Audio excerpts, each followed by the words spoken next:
ఖచ్చితంగా భారతదేశంలో ఈ యొక్క కేంద్ర ప్రభుత్వం మొట్టమొదటిసారిగా 1947 తర్వాత విచ్చలవిడిగా ఇవాళ సంస్థలని ఇవాళ కేంద్ర సంస్థలు మొత్తం రాజకీయం చేసి వాళ్ళ యొక్క కార్యకర్తలాగా వాళ్ళని ఉపయోగించుకుంటున్నారు.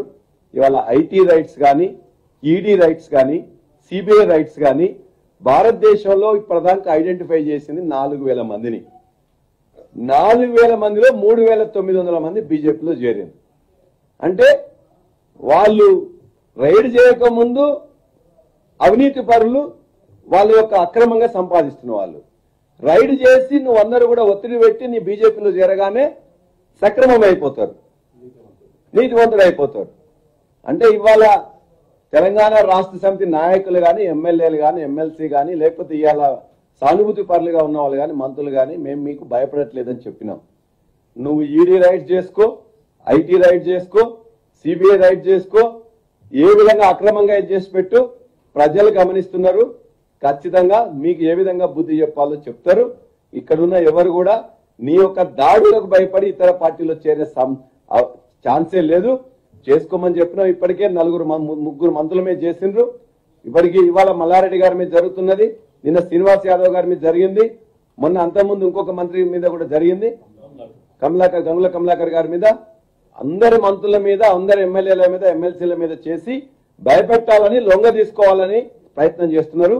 ఈ తెలంగాణ రాష్ట్రంలో ఉద్యమం చేసి, పోరాటం చేసి జైల్లోకి పోయి వచ్చిన బిడ్డలు ఉన్నారు చాలా మంది. కాబట్టి అదే స్ఫూర్తితో దాన్ని కూడా కొట్లాడతాం, దాన్ని కూడా మేము సహకరిస్తాం.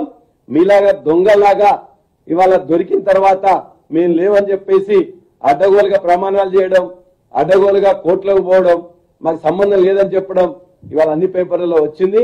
నీ యొక్క మొత్తం రంకు రాజకీయాలు, బొంకులు అన్ని కూడా వచ్చినాయి.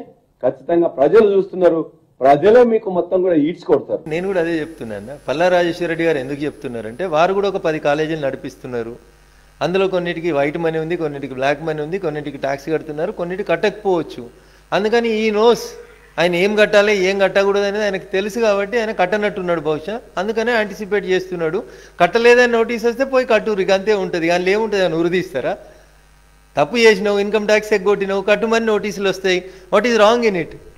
నువ్వు మంత్రి కాబట్టి, నువ్వు ఎమ్మెల్సీ కాబట్టి, నువ్వు ఎమ్మెల్యే కాబట్టి నీకు నోటీస్ ఇవ్వద్దని భారత రాజ్యాంగం నీకు ప్రొటెక్షన్ ఇవ్వలేదన్న.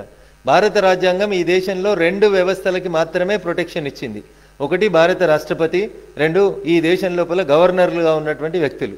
వీళ్ళిద్దరికీ ఏ నోటీసు 41 సిఆర్పిసి కానీ, ఇన్కమ్ ట్యాక్స్ కానీ, ఈడీ కానీ ఈ 2 కుర్చీలకి మాత్రమే, కుర్చీలలో ఉన్నప్పుడు నోటీసులు ఇవ్వద్దనేది భారత రాజ్యాంగం ఇచ్చినటువంటి ప్రొటెక్షన్. కాబట్టి కోర్టులలో వాదనలు జరుగుతున్నటువంటి కేసు విషయంలో ఇంతకంటే ఎక్కువ ఏం మాట్లాడినా అది కంటెంప్ట్ ఆఫ్ కోర్టు కిందకి వస్తుంది. కాబట్టి న్యాయస్థానాలు ఇచ్చేటువంటి తీర్పుకు మేము కట్టుబడి ఉంటాం. హాయ్ ఫ్రెండ్స్, మా టుడే టుమారో యూట్యూబ్ ఛానల్ చూస్తున్నందుకు చాలా థ్యాంక్స్. మరిన్ని లేటెస్ట్ వీడియోస్ కోసం వెంటనే సబ్స్క్రైబ్ చేయండి. అలాగే ఈ బెల్ ని కూడా రింగ్ చేసేయండి. మా నోటిఫికేషన్స్ అన్ని మీ మొబైల్లో వస్తాయి. అలాగే మా వీడియోస్ మీకు నచ్చితే లైక్ చేయండి, షేర్ చేయండి, నచ్చకపోతే కామెంట్ చేయండి.